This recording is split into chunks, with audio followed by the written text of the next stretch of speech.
안녕하십니까, 문틀란TV입니다. 검찰의 문재인 측근 13인 공소장 전문이 일간지에 의해 공개돼 청와대가 주도해 저지른 선거 공작의 실상이 적나라하게 드러나면서 보수 진보할 것 없이 충격에 휩싸였습니다. 그런데 공소장이 담고 있는 13인의 혐의 내용을 꼼꼼히 읽어 내려가다 보면 눈에 띄는 피의자가 한 명 있습니다. 다른 피의자들이 모두 자신의 범죄 혐의에 대해 부인하거나 뻔뻔한 변명을 늘어놓고 있는데 반해 유일하게 피의 사실을 인정할 뿐만 아니라 범죄 사실을 구체적으로 진술한 박형철 전 비서관이 눈에 띕니다.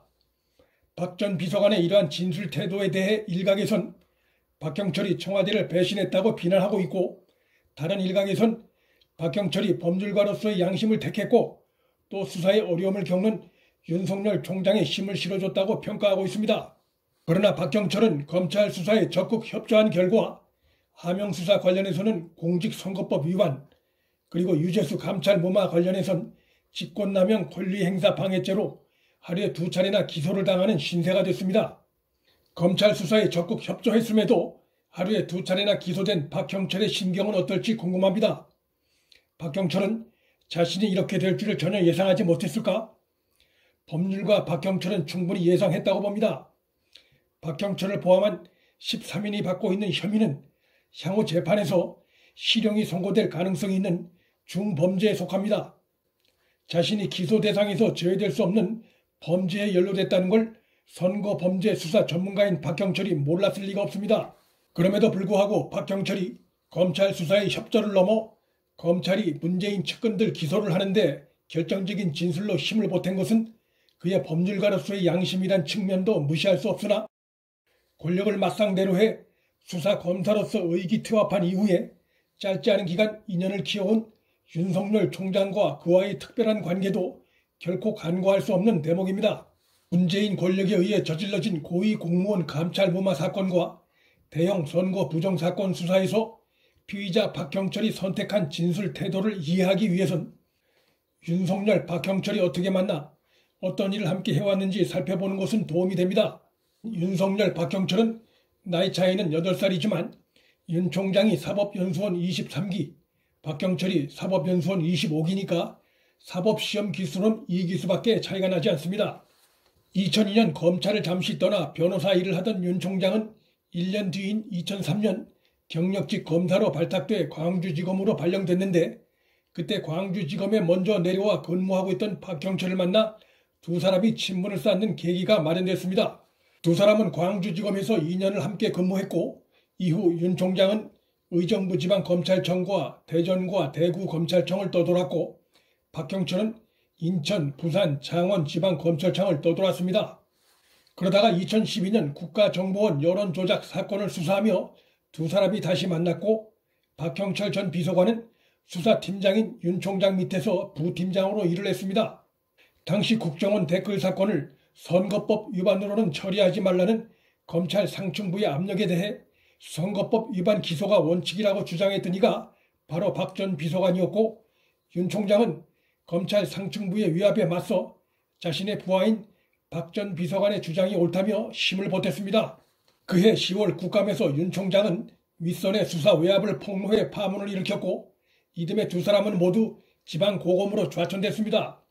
이때 박형철은 부하의 소신과 원칙을 지켜주기 위해 분리 감수도 마다 않는 윤석열 총장의 모습에서 상당히 영향을 받았을 것으로 보입니다.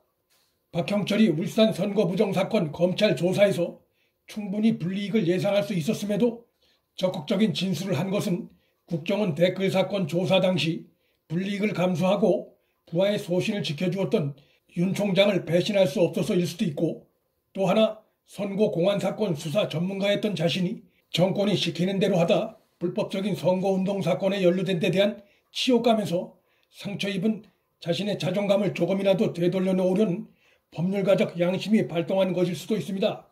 검찰 조사에서 행한 박형철의 구체적 진술에서 그가 사건의 실체를 제대로 알리기 위해 작심을 했다는 것을 느낄 수 있습니다.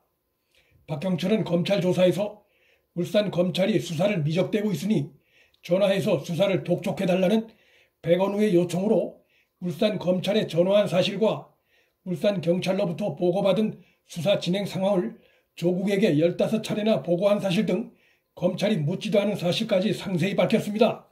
이러한 진술은 내가 범죄자요, 내가 범죄를 저질렀어 하며 범죄 사실을 적극 고백하는 내용들입니다.